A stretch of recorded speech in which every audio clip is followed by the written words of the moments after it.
¿Qué tal? ¿Cómo están, amigos y amigas de esta comunidad? Pues sí, hoy es una jornada dedicada al PRI, al Partido Revolucionario Institucional. Ya en la mañana les presentamos, por supuesto, un análisis de lo sucedido con Alejandro Moreno, con el dirigente nacional. Y comentábamos en esa cápsula que el PRI estaba negociando. Así de sencillo, que el PRI estaba negociando la declinación de Paredes y que el crecimiento de Paredes tenía, por supuesto, una finalidad que era empoderar al tricolor para que pudiera precisamente conseguir mejores cosas al interior de la alianza. Porque les repito, perdón, no quiero ser reiterativo, pero les repito, si alguien sabe ya, a pesar de su discurso, que perdió la presidencia, es el PRI, pero sabe perfectamente que puede conseguir mucho más en Cámara de Diputados, Cámara de Senadores, presidencias municipales. Alejandro Moreno, en una entrevista con Ciro Gómez Leiva, pues abiertamente decía que el PRI iba a ir en unidad y que Beatriz Paredes tenía que respetar la unidad, e incluso en varias ocasiones señaló: tenemos ya una alianza de 44% en el escenario nacional, basado pues en las encuestas que a ellos obviamente les benefician en este crecimiento. Pero más allá de estos números, la realidad es que el PRI sí se empoderó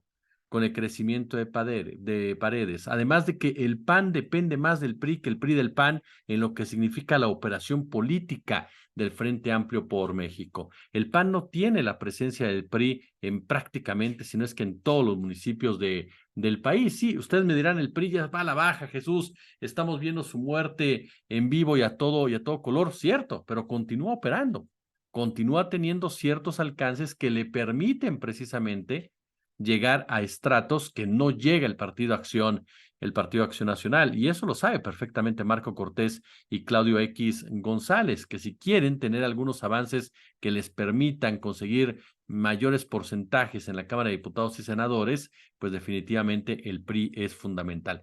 Y en el tricolor lo saben. Ahora, con el crecimiento de Paredes, el mensaje que lograron mandar es: aquí estamos.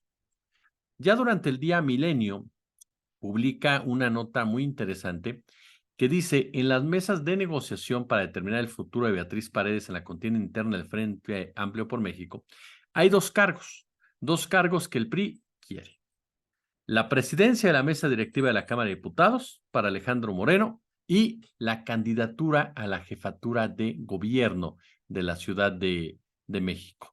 Esta nota, firmada por el reportero Israel Navarro, señala que los del tricolor no se echan para atrás en estas demandas. Para la presidencia de la mesa directiva de San Lázaro, buscan que los panistas y los perredistas impulsen sí o sí a Alejandro Moreno para ocupar ese cargo desde el 1 de septiembre y ser el encargado precisamente de conducir las sesiones camerales, el representante legislativo en eventos del gobierno federal en el último año de mandato de Andrés Manuel López Obrador.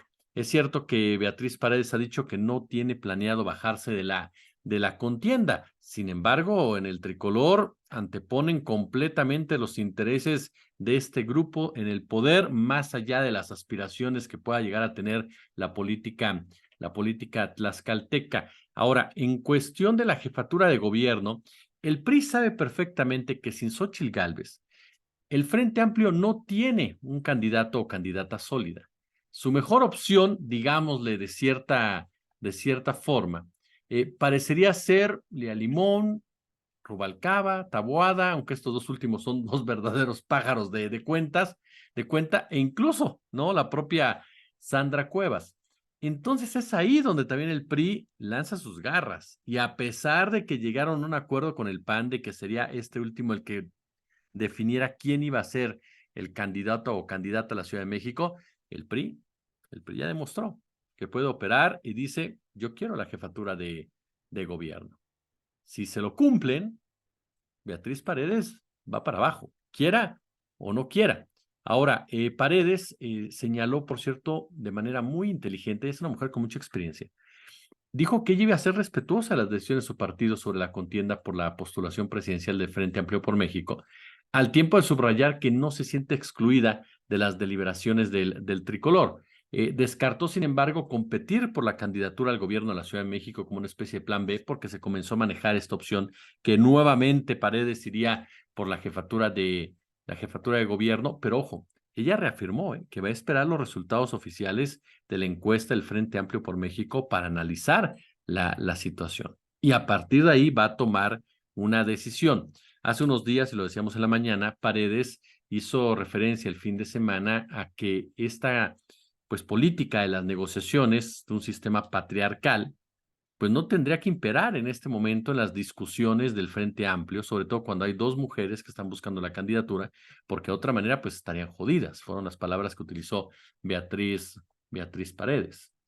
Entonces vamos a esperar qué es lo que sucede, pero que quede claro, el PRI está actuando como el PRI. A ver, Alejandro Moreno, si algo sabe, es extorsionar. Si algo sabe Alejandro Moreno y lo que dejó muy en claro en las llamadas que denunció Laida Sansores en no sé cuántos capítulos de La Hora del Jaguar, mostramos a un Alejandro Moreno que presiona, que juega sus cartas, que es mañoso, que sabe perfectamente en dónde le duele al rival, y esto lo planeó estratégicamente. Cuando inicia toda la discusión del Frente Amplio, ya estaba definida Xóchitl Gálvez. Este proceso fue una falacia, fue una mentira. Todo ello para tratar de vendernos que la ciudadanía iba a decidir, que el Frente Amplio se había ciudadanizado, cuando desde un principio el Minine renunciaron todos porque se dieron cuenta que era una payasada lo que iban a hacer y que era una mentira con letras mayúsculas, que la decisión ya la habían tomado las élites partidistas. Obviamente que en ese momento el PRI dobló las manos, aceptó que fuera Xóchitl Gálvez, presentó a Enrique de la Madrid, presentó a Beatriz Paredes, pero de repente se dio cuenta que Xóchitl Gálvez pues no era el fenómeno que todo el mundo estaba diciendo. El PRI comenzó a hacer tarea de tierra, que la sabe hacer muy bien, y descubrió que ahí Xóchitl Gálvez no tenía presencia. Manejó de cierta forma su maquinaria, ¡pum!, creció Beatriz Paredes. El peor PRI de la historia hizo temblar al fenómeno llamado Xóchitl Gálvez. Entonces ahí ya cambió todo el escenario. Ese fue el paso que dio el PRI. Acepto primero, no hay ningún problema, acato todo lo que me está diciendo Claudio X González y el PAN, empiezo a operar a favor de mi candidata, llegamos al punto donde se dan cuenta que me necesitan, que soy necesario, entonces sí, aquí vienen mis pretensiones y mis exigencias. Y para que yo me baje y ustedes puedan tener la mínima posibilidad de avanzar en la contienda, pues ¿qué creen? Me tienen que dar lo que yo les estoy pidiendo. Entonces no dudemos que el día de mañana Beatriz Paredes sea obligada a declinar, como sucedió con Santiago Krill Miranda. Otra cosa es la reacción que tendrá Paredes, que es apoyada no tanto por el grupo de Morena, sino por el grupo de Moreno, sino por un grupo de priistas que están ahí presentes, que son los priistas de la vieja guardia, y que a final de cuentas no ven con tan buenos ojos este tipo de negociaciones y extorsiones por parte de Alejandro Moreno. Pero vamos a esperar. Lo cierto es que el PRI nuevamente muestra de qué está hecho, vuelve a mostrar el cobre, se vuelve a comer al Partido Acción Nacional. Y para cerrar, recordar simplemente lo que en alguna ocasión me decía en una entrevista Alberto Nájar, cuando le preguntábamos sobre si Alejandro Moreno era de fiar, ¿no? Después del acuerdo al que habían llegado de que el PRI iba a poner los candidatos en el Estado de México y Coahuila y el PAN los del 2024. Y recuerdo perfectamente bien que Nájar lo que me decía era: Alejandro Moreno, te das la vuelta y seguramente te va a meter una puñalada por la espalda. Si hoy por hoy Moreno lo está demostrando, sacrifica lo que sea, con tal de conseguir las prebendas que requiere en este momento para él y para la sobrevivencia de un partido que se niega a dejar de vivir del erario. Como siempre, un gusto, ya lo saben, como siempre, un verdadero, pero verdadero placer, y los invito a que en una hora más o menos echen un ojo a la entrevista con Luis Guillermo Hernández, en donde profundizamos con el tema del PRIismo. Gracias.